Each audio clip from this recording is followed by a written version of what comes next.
I was 22 when this happened. At the time, I'd only just finished college. I was in that strange gap between jobs, and doing odd jobs. Around the quiet township of Grayfield, like babysitting, cleaning houses, running errands. Basically anything that paid cash. A woman I dug it for in the past recommended me to a friend of her neighbors, a man named Darren Cole. He called me one afternoon and explained he'd be traveling for a week and needed someone to stay in his house to look after his golden retriever, Baxter.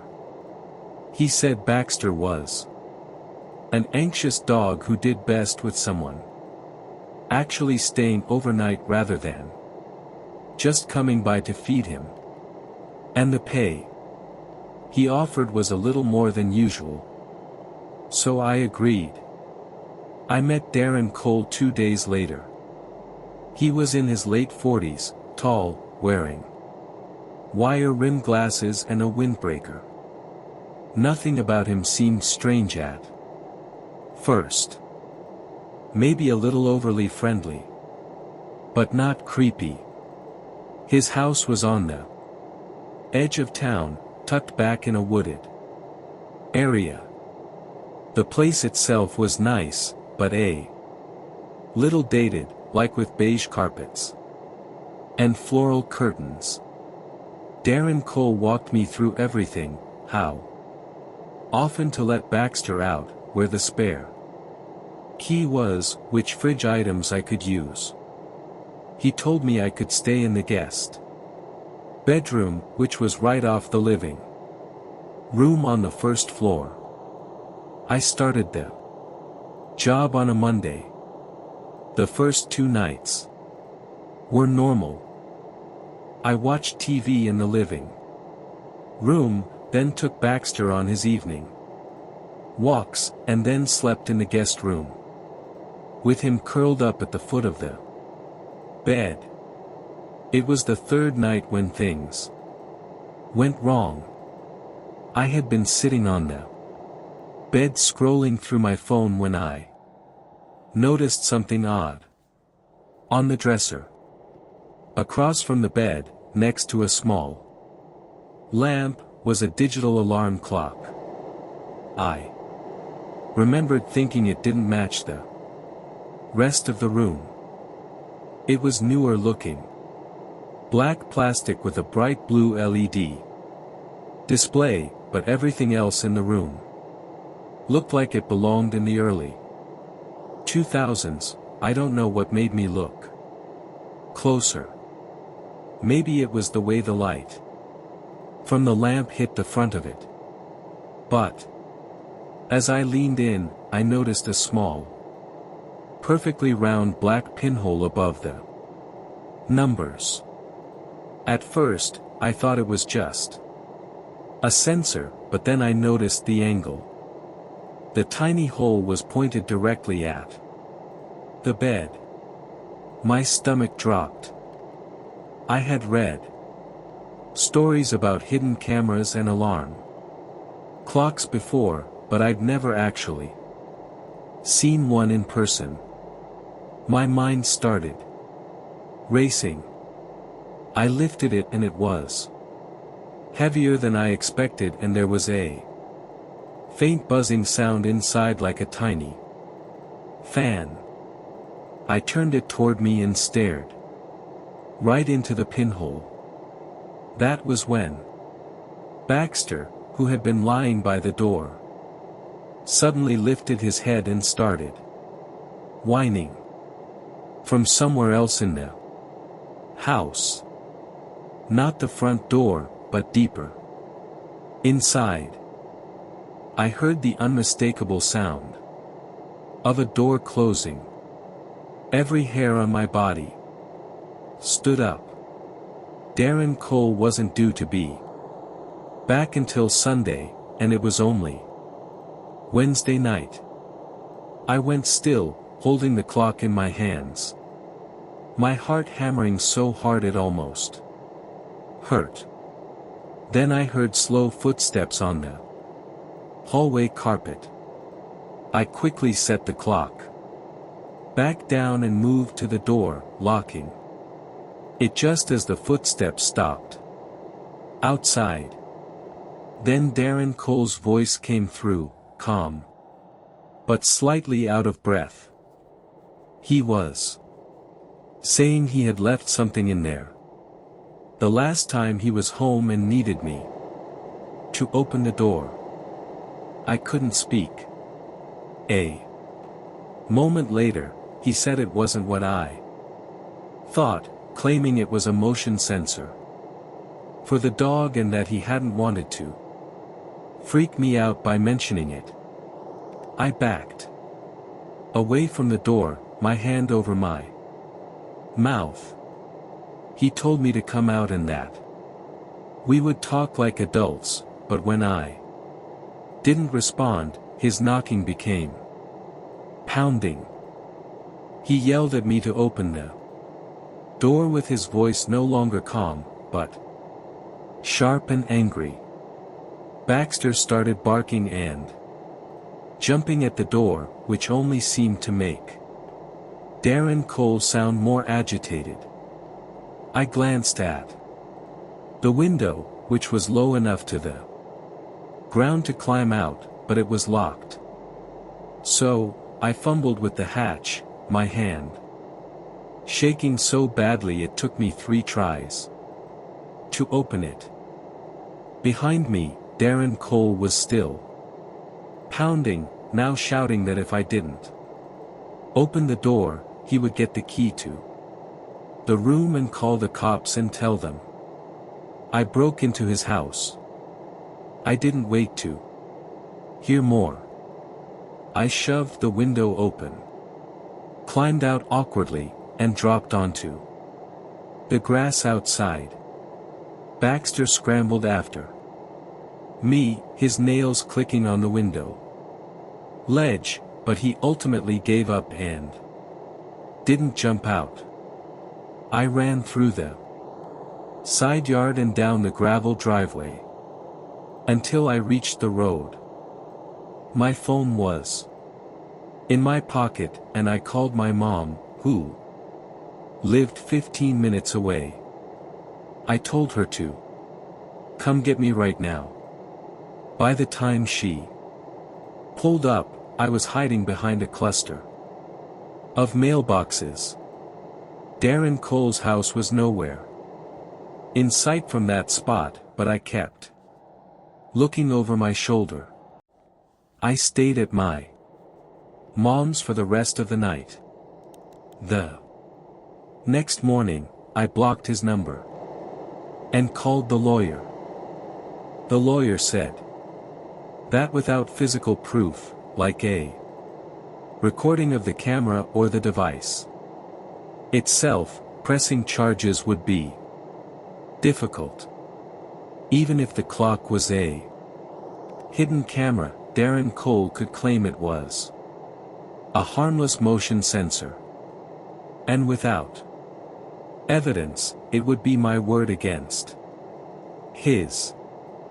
I wanted to go back and take a picture of it, but my lawyer strongly advised against returning to the house alone, and the idea of seeing Darren Cole again made my skin crawl, so nothing happened to him. I never got paid for the 3 nights I stayed there. The woman who had recommended me to him stopped responding to my messages, and I never found out if she knew anything about him. For weeks afterward, I had nightmares about waking up to see a camera lens watching me from across the room. I started checking every clock, smoke detector, and picture frame in my own apartment. And I still think about that moment I looked into that little black lens and the sound of the door closing somewhere behind me in a house I thought was empty, which says to me he may have been in the house the whole time, watching me through that camera. I booked the guest rental in late September, a week before my girlfriend Maya and I planned to spend a few days visiting her sister in the quiet township of Grayfield, about 3 hours from where we lived.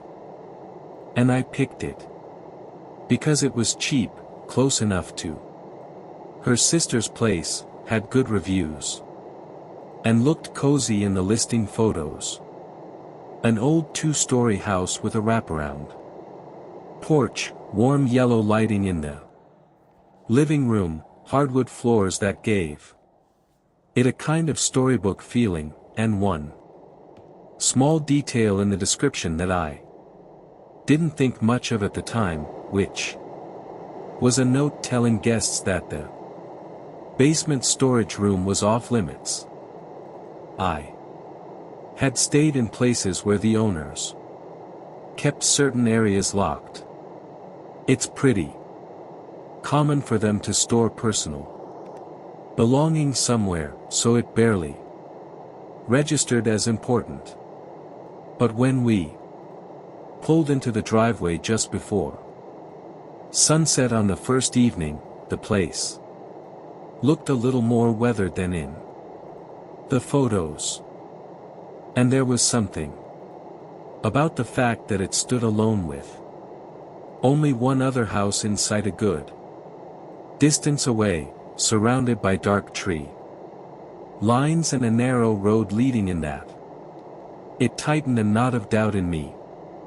The host, Mr. Harlan, was waiting for us on the porch before we'd even gotten out of the car. He was tall but slightly hunched, maybe in his late 50s, with thin gray hair combed neatly over his head.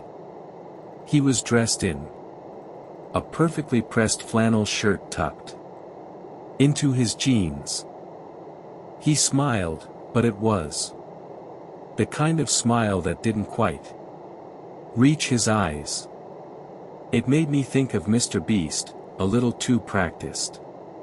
His eyes lingered on us just a bit too long when we shook hands.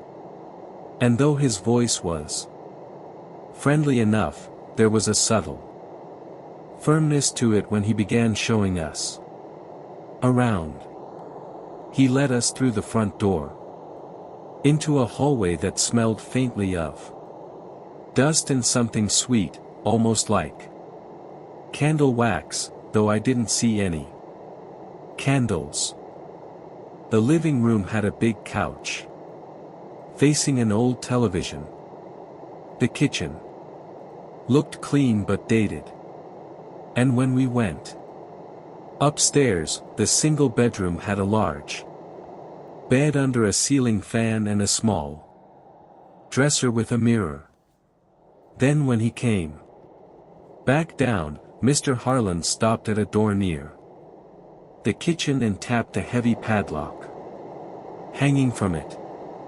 He told us in a more commanding tone that that door stayed locked, that it was his storage space, and that there was no reason for us to go down there for anything.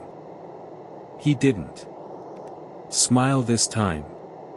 He just moved on to point out where the extra towels were in the bathroom before wishing us a pleasant stay and heading out the front door.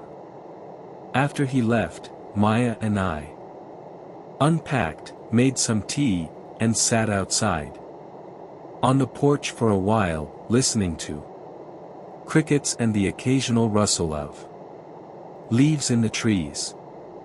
By the time we got into bed, the quiet was almost unnerving. No traffic, no distant voices, a silence that felt intentional. Sometime after midnight, I thought I heard a faint dull thud from below us. I paused and listened for more, but it didn't come again. So, I convinced myself it was probably the house settling. The next morning, we got breakfast in town, explored a few shops, and met up with Maya's sister for lunch. We stayed out until just after dark, then went back to the house to make dinner and watch a movie. Around 2 o'clock in the morning, I woke up to use the bathroom. As I headed back toward the bedroom, I went still halfway up the stairs when I heard a dragging sound from the basement, like something weighty dragged across a rough floor. It lasted maybe 5 seconds, stopped, and then started again. My first thought was that maybe Mr. Harlan had come back for something, but he had told us he wouldn't be around at all during our stay. I stood there listening until it stopped, then went into the bedroom and asked Maya in a whisper if she was awake. She said she was and that she heard it too. We lay awake for another half hour, but the sound didn't return. The second night was worse. We'd spent the day hiking and were exhausted. But sometime around 2:30 a.m. the noises started again. Not dragging this time, but footsteps. 4 or 5 in a row, then a pause. Then 3 more. Each pause lasting long enough to make me think that whoever or whatever it was listening. Maya whispered that she thought she heard breathing between the steps. My heart was pounding, but I didn't want to get up and risk making a noise.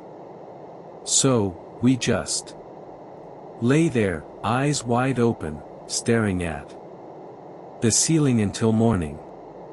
By the third morning, the atmosphere in the house felt different. We still went out and did touristy things, but whenever we came back, it was like a heaviness settled over the rooms. I made up my mind to check the basement door during the day. It was still locked, but when I leaned closer, I thought I could smell something faint and unpleasant, like stale, damp air mixed with a hint of something sour. That night, the noises began earlier around midnight. First came a faint metallic clinking, like metal tapping against something hard. Then the footsteps again, going on and off for nearly an hour. Maya barely spoke to me before bed. The fourth night was the breaking point. While getting ready for bed, Maya stopped brushing her hair and asked me if the smoke detector above the bed looked strange. At first, I didn't see it, but when I stood on the bed to get a closer look, I saw a small, perfectly round black dot in the middle that was shinier than the surrounding plastic. A bad feeling hit me immediately. I grabbed a chair, unscrewed the detector, and inside was a small battery-operated camera with its green light on. Maya sat on the bed, pale and silent, while I searched the rest of the room and found another small lens poking through a hole in the wall near the dresser mirror, both aimed directly at the bed. That was the end of it. We shoved our stuff into our bags. Without bothering to fold anything, and we left the house without speaking to the host, driving to the nearest gas station to call the police. 2 officers met us there. We explained everything. The noises, the cameras, the locked basement, and they followed us back to the house. The front door was unlocked. Technically, we were still allowed in the place as we paid for 4 days. The police followed us inside and seized all the evidence, including the cameras, I assume, the memory cards, and any recording equipment they could find. They also took our statement in detail, asking if any strange events took place during our stay. That's when we mentioned hearing weird noises both nights from the basement. When we showed them the basement door, we were shocked to see that it was now wide open, but it was pitch black down there. We told them that this door was locked before and that the host was very sketchy about not going down there. So, the officers went down the stairs to investigate. Moments later, we heard voices, raised voices. There was some kind of commotion going on down there, and it quickly became clear what was happening. The officers then called us down and asked if this was the host. And to our horror, it was Mr. Harlan. He was apparently hiding in a closet in the basement. In this closet was a monitor, which we could only guess was being fed the footage from the basement. The police seized this as well. Mr. Harlan was placed under arrest almost immediately, and he was charged formally by the state for criminal trespass and invasion of privacy. We didn't have to testify in court or anything. The police just sent our statements to the prosecutor. I believe guest rental basically bribed us with a voucher in hopes that we wouldn't share our bad experience. We took the voucher, obviously, but that hasn't stopped us from telling people about this horrific experience. It's really been something that's had a lasting effect on Maya and we don't trust rentals or Airbnbs anymore, and lately just stick to hotels. My name is Evan and this happened about a week ago. I live in a 2-bedroom apartment with my roommate Caleb. I didn't know him before moving in. We met through a housing board online housing group. He seemed normal enough when we first met to check the place out. He was quiet, polite, and kind of awkward, but not really in a bad way. At the time, I thought that would be a good thing, because I wasn't looking for a best friend, just someone responsible enough to help pay rent and not trash the place. For the first couple of months, it was fine. We had opposite work schedules. I worked a regular 9-to-5 office job and he worked at some warehouse on the late shift. Because of that, I barely saw him most of the time. When I was leaving in the morning, his door would be shut. And at night, when I came home, he was usually gone. We'd cross paths once or twice a week. usually just exchanging a few words in the kitchen or living room. It was nothing special, but it worked. Then I started noticing little things in my room that made me feel off. The first time it happened, I came home late and saw that my closet door was open. I usually keep it closed because I don't like seeing my clothes sticking out, but I figured maybe I had left it that way. That morning, a few days later, I noticed my desk chair turned slightly toward the bed. I never sit in it that way. Again, I brushed it off and thought, maybe I was just not paying attention. Still, it put a strange feeling in my stomach, like somebody had been in my room. One Saturday morning, I was cleaning. I wiped the shelves, dusted, and then started on the window. That's when I saw it. Up in the corner, where the wall met the ceiling, there was this little black dot.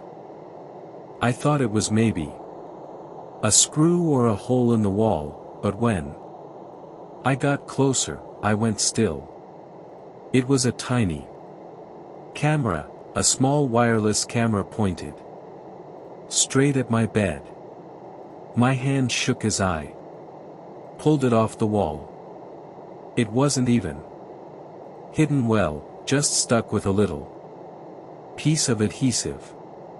It had a spot for a memory card, but the card was missing. I just stood there holding it, feeling sick. I thought about all the nights I had been in here sleeping, changing clothes, even being intimate with women. The only person who could have put it there was Caleb. He was the only other one with access to my room. At that moment, he wasn't home. His door was closed and the apartment was quiet. I stood in the hallway staring at his door, with my heart hammering. I convinced myself not to do it, but curiosity won. I slowly turned his doorknob and opened it. His room smelled stale, like old food and dirty laundry. The blinds were shut and the room was dark even though it was the middle of the day. His bed was unmade and his desk was cluttered with papers, unopened mail and change. I searched around a little, half expecting to find another camera or maybe recordings on his laptop, but there was nothing obvious, just a messy room. I closed the door and went back to my room, but I couldn't get rid of the uneasiness. I made up my mind to test him. I put the camera in my nightstand drawer under some socks. My plan was simple. If he came looking for it, then I'd know for sure it was him who planted it. For 2 nights, nothing happened. I still felt tense, but since there weren't any signs, I started to think that maybe I was overthinking the whole thing. Then came the 3rd night. I woke up at around 3 o'clock in the morning. At first, I wasn't sure why, but then I heard a noise. It was soft, like wood sliding against wood. Then I realized it was coming from right beside me, from my nightstand drawer.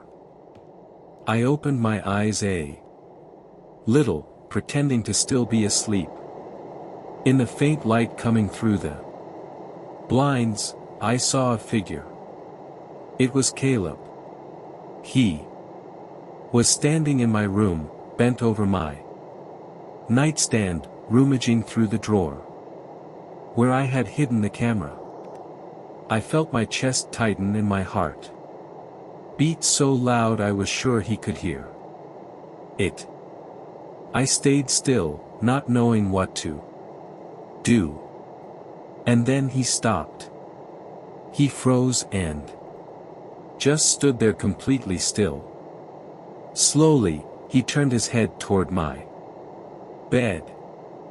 He was looking straight at me.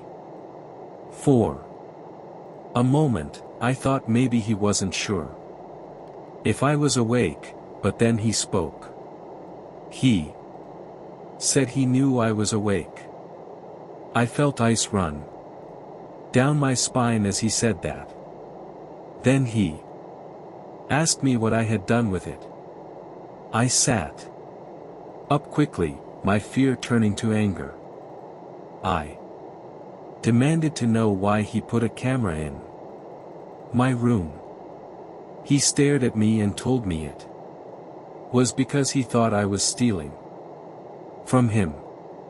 I told him that was ridiculous, that it made no sense. I said he had aimed the camera at my bed, and that it was one of the most sickest things I've ever seen. He tried to tell me he only wanted proof, but I didn't buy it. I told him he was lying and that he had been spying on me. We started yelling at each other. He kept repeating that I was overreacting.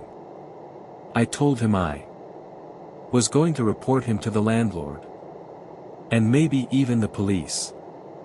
My voice was shaking with both fear and rage. Finally, I yanked open the drawer, grabbed the camera, and held it up. I told him that this was proof and that he was never getting it back. I stormed out of my room, walked into the kitchen, and threw the camera straight into the garbage, thinking I broke it. I told him to stay out of my room, and that the next day I would be telling the landlord everything. Caleb stood in the hallway with his fists clenched, and he was just staring at me with a blank expression. Then he turned and walked back into his room without another word. I didn't sleep the rest of that night. I sat on the couch with the TV on, too afraid he might come back into my room. Every little sound in the apartment made me jump. When the sun finally came up, I checked the garbage can. The camera was gone. That was a week ago. I told the landlord what happened. He said he would look into it, but so far nothing has been done. Caleb still lives here.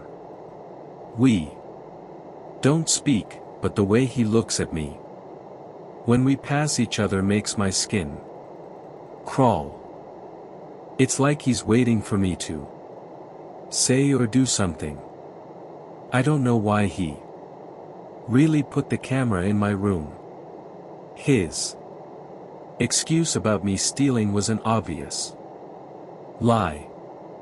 I don't know what he wanted to record or what he was planning to do with it. And honestly, I don't want to know. But every night when I lay down in bed, I cannot shed the feeling that there are more cameras hidden around me. Maybe in places I wouldn't think to check. I scoured the entire room and couldn't find any. But still, the thought does linger in my mind. Last night, I was awake late and heard footsteps come down the hallway and then stopped right outside my door. For over a minute, there was silence except for slight cracks in the wood floor outside my door from the pressure of him standing there. He stood there like a creep for a couple of minutes until I finally heard his footsteps move away from the door. I'm looking into moving out. I'm also trying to figure out if pressing charges for invasion of privacy or something is feasible, considering I didn't even think to take a picture of the camera or record the confrontation or anything. I don't even have any texts from him admitting to placing the camera there. I've got literally nothing. But anyway, wish me luck in this situation, because I'm not sure what the outcome will be. Somewhere in the house, air moved as if it had been holding its breath for years. I kept telling myself there was a rational shape to it all: air ducts, warped wood, the steady click of a distant thermostat, but the house answered with a slower rhythm, a hush that measured me like a stranger at the door.